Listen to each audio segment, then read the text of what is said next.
Hello people, I am Sky Demolisher and welcome to the first episode of our Let's Play of Deadlight Director's Cut. Now I have played this game through on the Xbox 360 and I got this one on the Xbox One a little while ago, but I haven't actually finished it on the Xbox One. So at some point the achievements will start popping in the game because I haven't got them.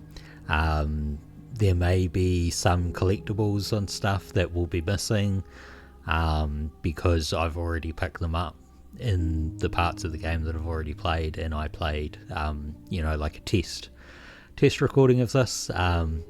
This is actually the second recording of this as well, because I spent probably a good 10 minutes playing the game, and then I looked down and noticed that there was no microphone input, and that's because I muted it during the first cutscene and I forgot to unmute, so I was talking to myself and not recording anything for about 10 minutes. So yeah, basically this is a zombie horror game. There will have been a disclaimer at the start, but it's a side-scrolling game. There is not really a lot in the way of gore or anything like that. I think the sounds are probably a bit gory for some people, but that will be virtually it. I don't remember it having anything like, massive blood splatters or anything overly violent. So, yeah. I do hope you enjoy it. I've adjusted the gamma on it as well. Just like sharks. When they stop moving, they die. That's how you are, Carla.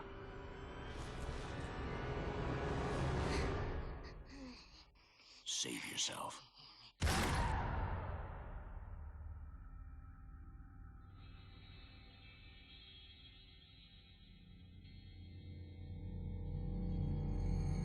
After the storm came the calm and silence that make men crazy. Carla! Carla! Why? Randy, can you tell me what the fuck happened here? She's been bitten everywhere. She knew she shouldn't have gone outside. You killed her, you bastard! You murdered her! She's dead! What the hell have you done? Why? We would all be dead by now because of your little sister. How many times have we said not to separate from the group?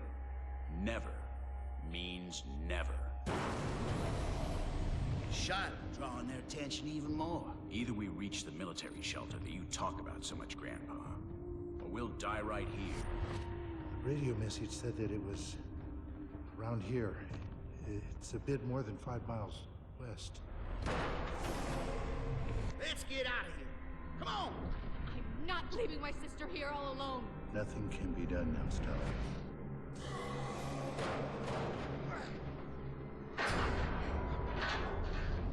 Sam, Ben, Stella, get out of here. Get to the sea. I'll meet you. I've got to find my family. It's the only place they could have gone. Stay strong, Randy, and good luck. I know we'll find them. That day was not the beginning of anything, or the end of something. It was just one more day. A day like any other. The world was dying, and we were its survivors.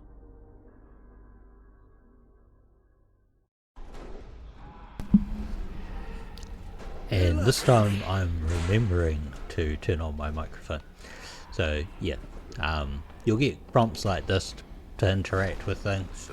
This is virtually what the game actually looks like. So She's been shot point blank. your character is always sort of hidden in shadows.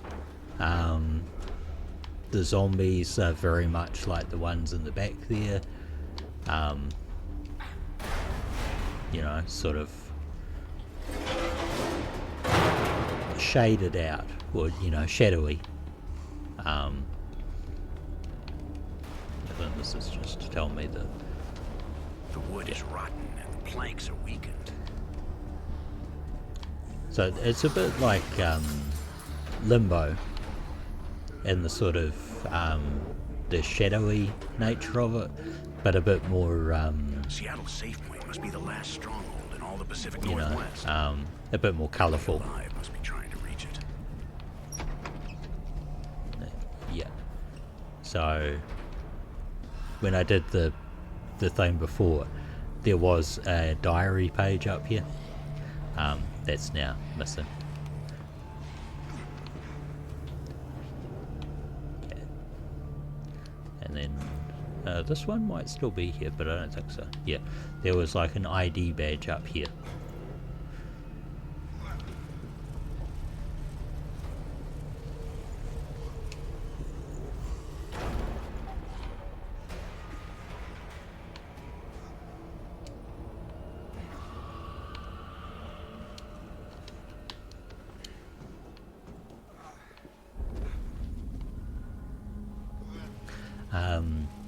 And I probably have to point out that there's like a known bug. Sorry, there's temperamental controls at times.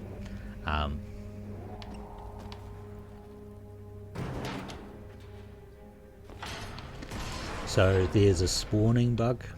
That means that when you go to reload certain checkpoints, and I think there's pretty much any checkpoint, you can end up spawning into like an incomplete world, and all your character will do is virtually like fall and scream to their dying. And I'm saying dying because they never actually die, they're just in the process of dying the whole time, screaming. Generally either reloading the checkpoint or just restarting the latest area will get you around that. Ben and the others made it out. They deserve better than this world. So I think originally this game was sort of bought out right at the start of when you had like The Walking Dead on TV. So it's sort of, you know, trying to capitalize on that craze of the time.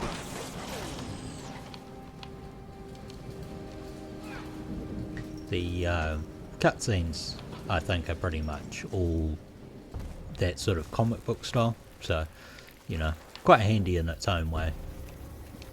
Oh, sorry, this is a tackle. Oh. Ooh. So I missed that last time. So there has actually been ways to get a bit of health. Here the highway is at the end of this tunnel. So that gives you your stats. It's a straight shot to the safe Oh point. shit. Shannon and Lydia might even be there by Yeah. now. I think in here there might have been a collectible as well, although I picked it up at a much earlier point. And there's like a interaction here. Dead people, corpses. They don't impress me anymore.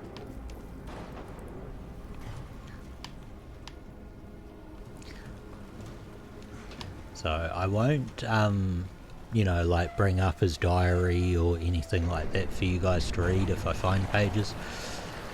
I'm leaving that for you guys to actually, you know, experience for yourself if you play the game. Otherwise there probably is like a transcript of his entire diary and that on the internet anyway. So that will give you sort of like backstory and other things. But I think even if you don't read it, you still get the gist of the story.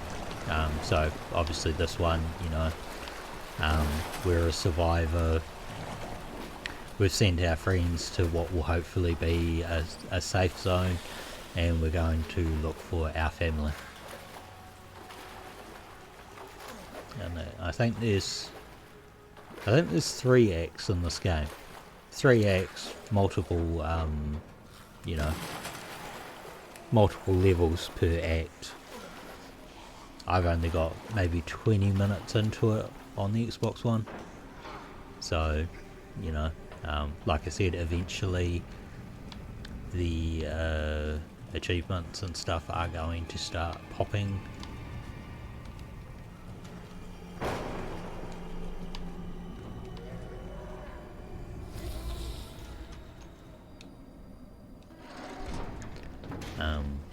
But that probably won't happen in this one. According to the map, I should cross this highway to get closer to the safe point.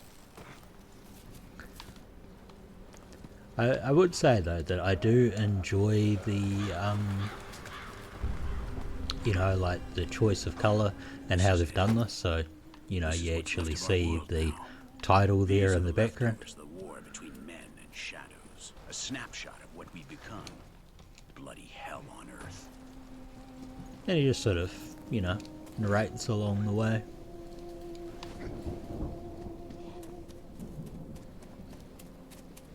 You do have stamina as well. I should probably have.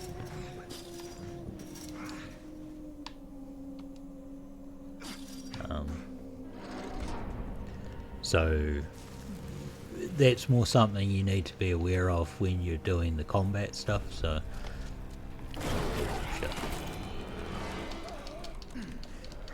it will start draining you eventually.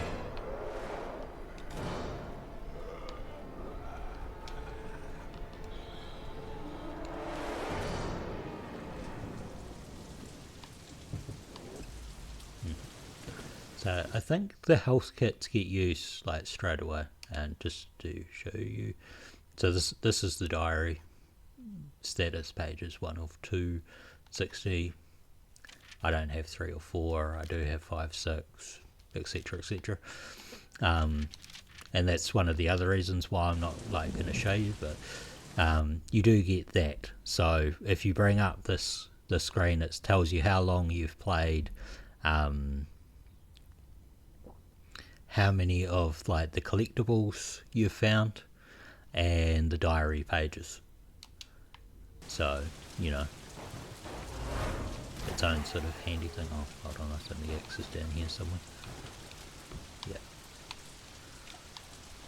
So sometimes I found a firefighter's axe. you might struggle just to get it, you know, lined up exactly right. Thanks, buddy.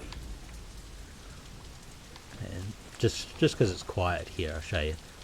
You see the blue bar goes down, and then it starts shaking on the screen like that. That's just to let you know that your stamina's running low.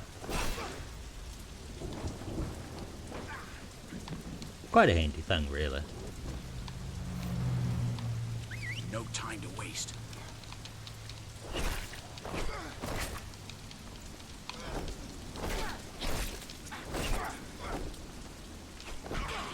I don't know if I killed both of them or just one of them. I think just one of them. Oh man.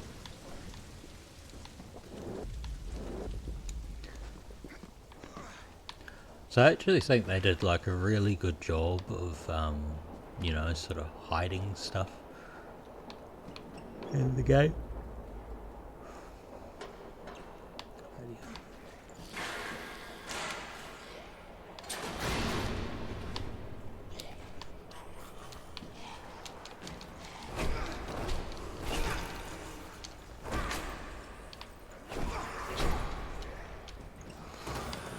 Hopefully this doesn't kill me. Oh, it did. So basically this is all that's going to happen when you die. It's not like, you know, big dramatic thing. You're not seeing yourself being ripped apart or anything like that.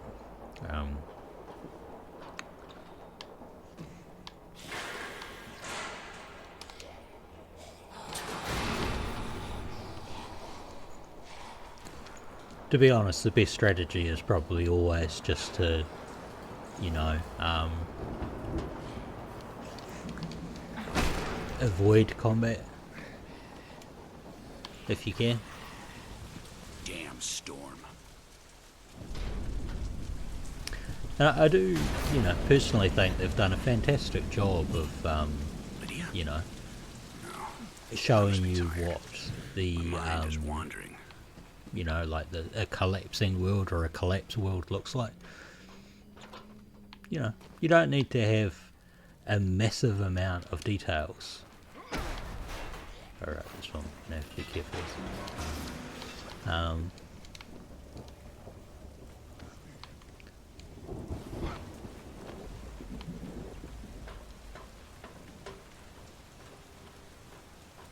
Yeah, I think I lost my train of thought about there, but that shouldn't really matter.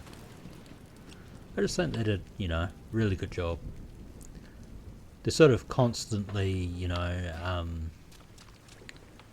trying to show you ways to get through. I guess I don't need to climb down for this, I need to jump and hope that I clear the fence. Run, run!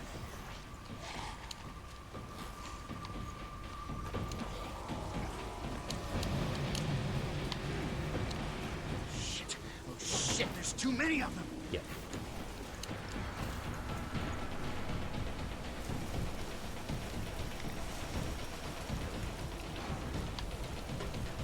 I mean, you can see how, like more complex certain creators and stuff would go for this sort of stuff.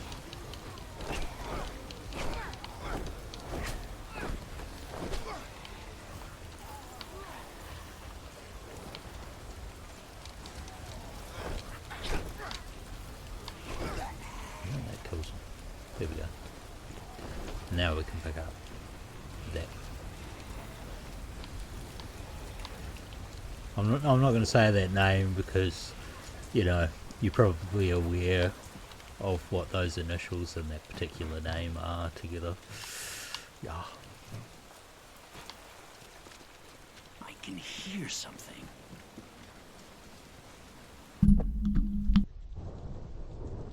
I don't understand, man. If he's already dead, why do we need to hang him? Power must be made visible. They should know that we're keeping watch on them. Who? Those things? No, I mean the survivors. Besides, what the hell do you care? Orders are orders. Come on, let's go get the next one. God! Waste of time. Hey, buddy.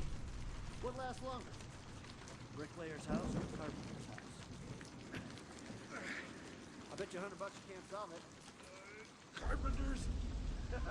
Listen, when someone asks you something like that, you just answer, the toughest house is the grave diggers. All gravestones last forever. Till fucking doomsday. You asshole.